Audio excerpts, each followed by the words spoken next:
জয় মাতারা। নমস্কার প্রিয় দর্শকবৃন্দরা, আশা করি সকলে ভালো আছেন। আজ আলোচনা করব 2026 সালটিতে তুলা রাশির জাতক এবং জাতিকাদের সময়টি কেমন কাটতে চলেছে।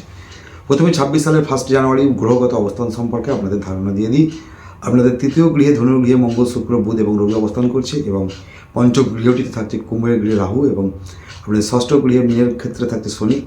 আপনাদের অষ্টমে থাকছে চন্দ্র বৃষর ক্ষেত্রে এবং মিথুনের ক্ষেত্রে থাকছে বৃহস্পতি নবম গৃহে এবং সিংহের গৃহটিতে থাকছে কেতু আপনাদের একাদশ গৃহে। এই হলো গ্রহের অবস্থান এবং সংখ্যাতত্ত্ব অনুযায়ী এই 2026 সালটি হলো রবির বছর। এই রবির বছরে একাদশ গৃহটি যথেষ্ট শুভ ফল প্রদান করায় এই বছর কিন্তু মান, যশ, প্রতিপত্তি, ধন, অর্থ, খ্যাতি এই সমস্ত জিনিসগুলো আপনারা প্রাপ্তি করতে পারবেন। এবং যেহেতু আপনাদের রাশির ওপর বৃহস্পতির দৃষ্টি থাকছে, এর কারণে কিন্তু যে সমস্ত মানুষ অসুস্থ ছিলেন তারা কিন্তু সুস্থতা লাভ করবে এবং গোটা বছরটি আপনারা সুস্থ থাকবেন। সাথে সাথে যে কোনো কাজ একটা মনের জোর একটা আলাদা পাবেন।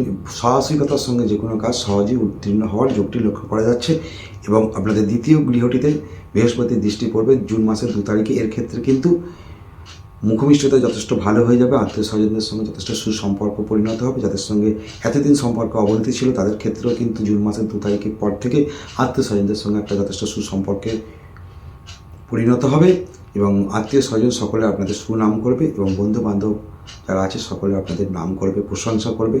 এবং এই দ্বিতীয় গৃহটি হলো আয়ের গৃহ। এখান থেকে কিন্তু বৃহস্পতির জুন মাসের দৃষ্টি পড়ায় সেক্ষেত্রে কিন্তু আর্নিং ইনকাম যথেষ্ট বৃদ্ধি পাবে।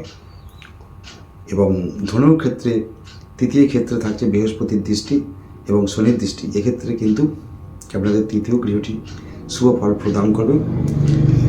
যাদের বোনেদের সঙ্গে সম্পর্ক অবনতি হয়েছিল তাদের বোনেদের সঙ্গে সুসম্পর্ক পরিণত হবে এবং যারা ভয় কাতুরে ছিলেন, একটু ভীতু প্রকৃতি, তাদের ক্ষেত্রেও কিন্তু এই সময় যথেষ্ট মনের জোর, সাহসিকতার সঙ্গে সমস্ত কাজ করতে পারবেন। এবং 2 তারিখে জুন মাসে মকরের গৃহ দৃষ্টি পড়বে বৃহস্পতির। এই ক্ষেত্রে কিন্তু গাড়ি বাড়ি হওয়ার যোগ লক্ষ্য করা যাচ্ছে। গৃহ নির্মাণ অথবা নতুন ফ্ল্যাট ক্রয় করতে চাইছেন, যারা জায়গা জমি ক্রয় করতে চাইছেন যারা, তাদের ক্ষেত্রে সময়টা অত্যন্ত ভালো।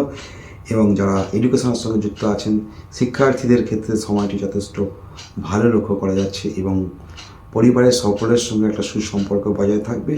যে সমস্ত তুলা রাশির জাতক জাতিকাদের মায়েদের যারা অসুস্থ ছিলেন মায়েরা, তাদের ক্ষেত্রে কিন্তু জুন মাসের 2 তারিখের পর থেকে সেই মায়েরা সুস্থতা হওয়ার যোগ লক্ষ্য করা যাচ্ছে। এবং পঞ্চম গৃহটিতে রাহু অবস্থান করছে এবং বৃহস্পতির দৃষ্টি থাকার, নবম দৃষ্টি থাকার কারণে কিন্তু প্রেমে সফলতা অর্জন করতে পারবেন।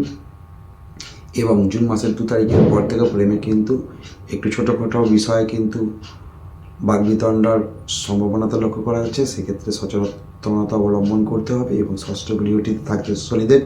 এক্ষেত্রে কিন্তু শত্রুতা প্রচণ্ড পরিমাণে করবে আপনাদের আশেপাশের মানুষ, তার থেকে সচেতনতা অবলম্বন করতে হবে। এবং সপ্তম গৃহটি মঙ্গলের গৃহ। এখানে কিন্তু যেহেতু এই বছরটি রবির বছর, মঙ্গল হলো রবির বন্ধুস প্ল্যানেট, এক্ষেত্রে কিন্তু সপ্তম গৃহটি যথেষ্ট শুভ ফল প্রদান করবে। যে সমস্ত মানুষ বিজনেস করছেন তাদের ক্ষেত্রে কিন্তু ব্যবসায় যথেষ্ট উন্নতি করতে পারবেন এবং নতুন যারা ব্যবসায় নামতে চাইছেন তাদের ক্ষেত্রেও কিন্তু এই 2026 সালটি যথেষ্ট শুভ।